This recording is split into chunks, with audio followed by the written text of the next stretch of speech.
with FITs, if you install your generator before July last year, you only get 9p a kilowatt hour, yeah?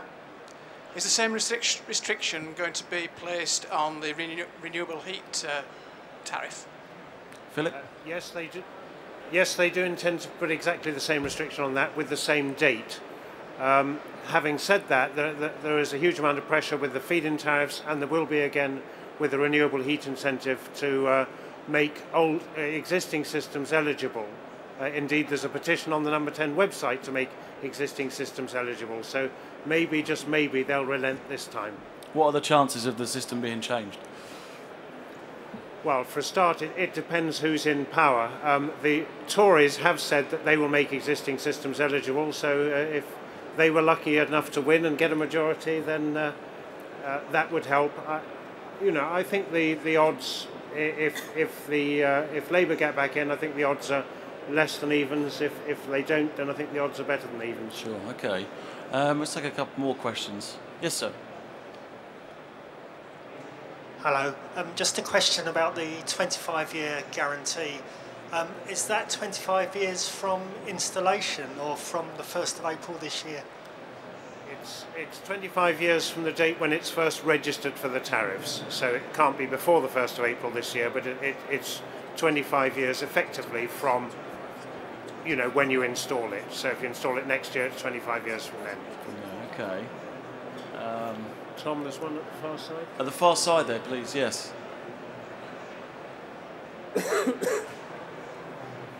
If you could say your name and which organisation you're from. Oh, we'll go with this gentleman here and then we'll go to the back. Hi, it's Dave Flood from Brakes Group. Can the National Grid cope with all the sort of feed-in? Say if lots of different companies, lots of different buildings had started feeding back into the grid, would it be able to cope with that? Who on the panel wants to take that one? Sure.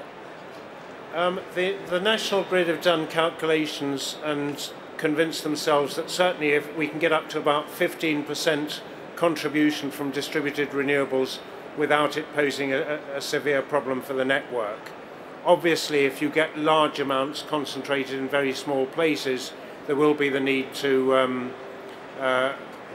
provide sort of local strengthening of the grid, but broadly speaking, it's not expected to be a problem for the period up until 2020 at least. Before we come to the gentleman at the back, I wonder whether the market is actually set up properly enough to cope with demand. You mentioned, Tony, about skill shortages and lack of installers potentially. What's the sort of current state of the market? Can it cope with feed-in tariff demand?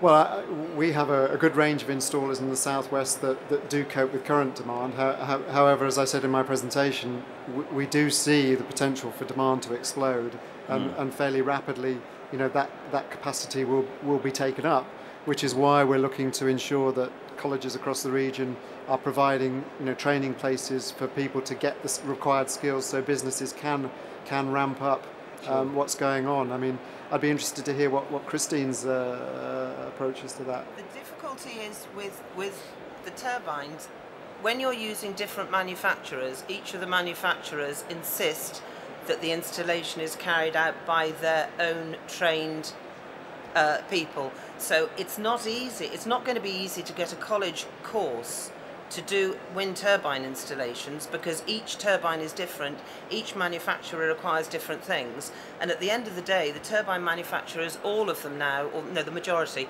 offer a 5-year warranty. Well, the warranties won't be in place unless each of the turbines have been installed by manufacturer trained people. Just to add to that, Christine, it's quite right. To qualify for the tariffs, it's essential that your installation is installed by an MCS accredited organisation, and that the equipment that's being installed in all cases is accredited by MCS. That's run by BRE, who do the testing.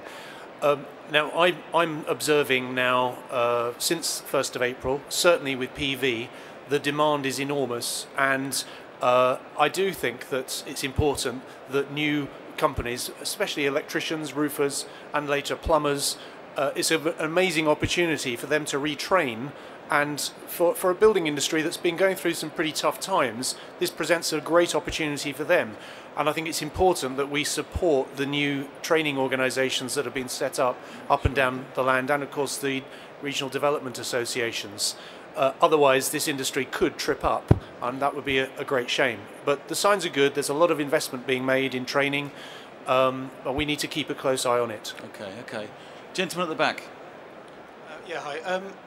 Neil was talking about the unit price sort of being fixed for 20-25 years. Does the actual cost of the tariff rise in that time, or is it sort of fixed? The tariffs are set at particular levels depending on the size of the installation, and in fact you can find that information on our website.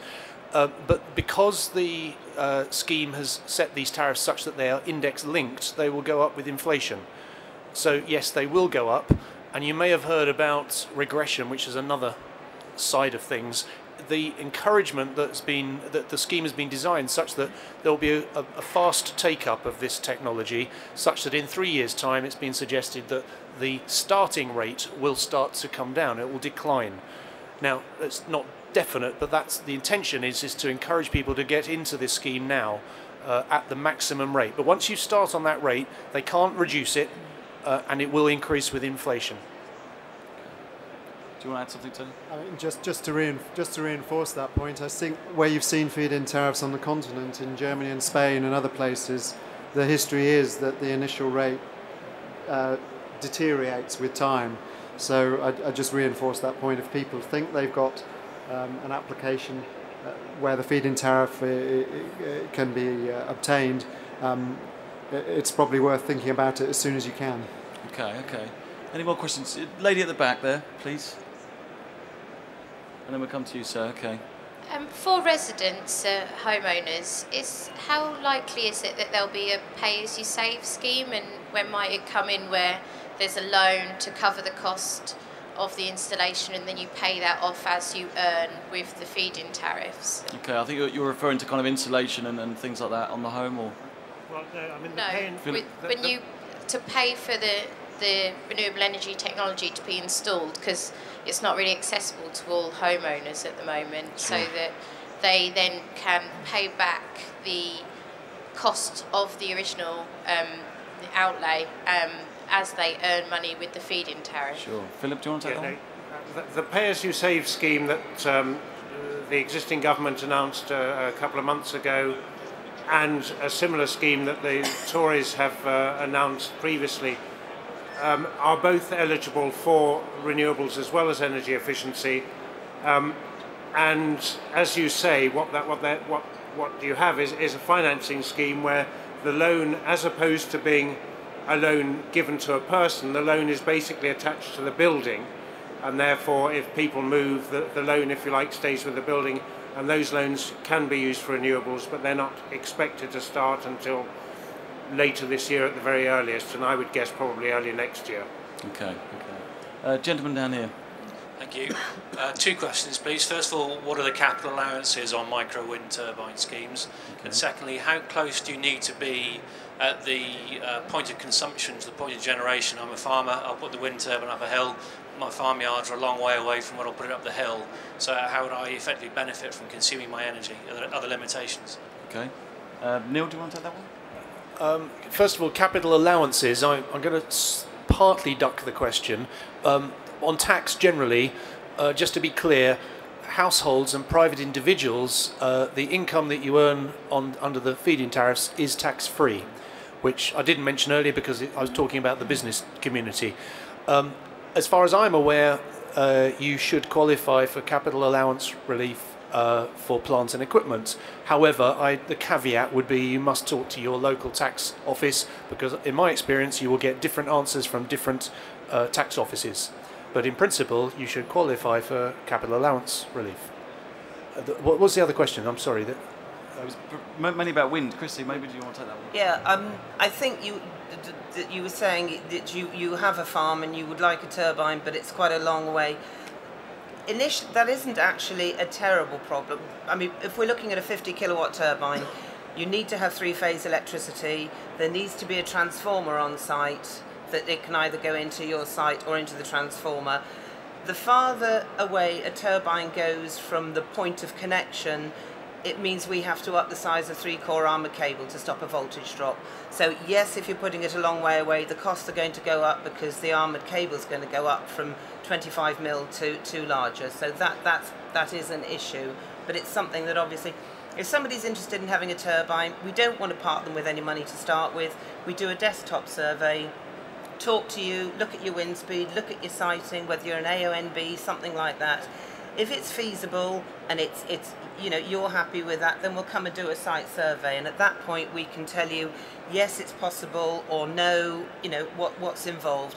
Also with planning issues, whether you're going to need an environmental impact assessment, which can be expensive, or whether, you know, we can do it without that, whether the planners are likely to let it go through without that. So we'll do as much as we can to help you with the procedure from start to finish. Okay.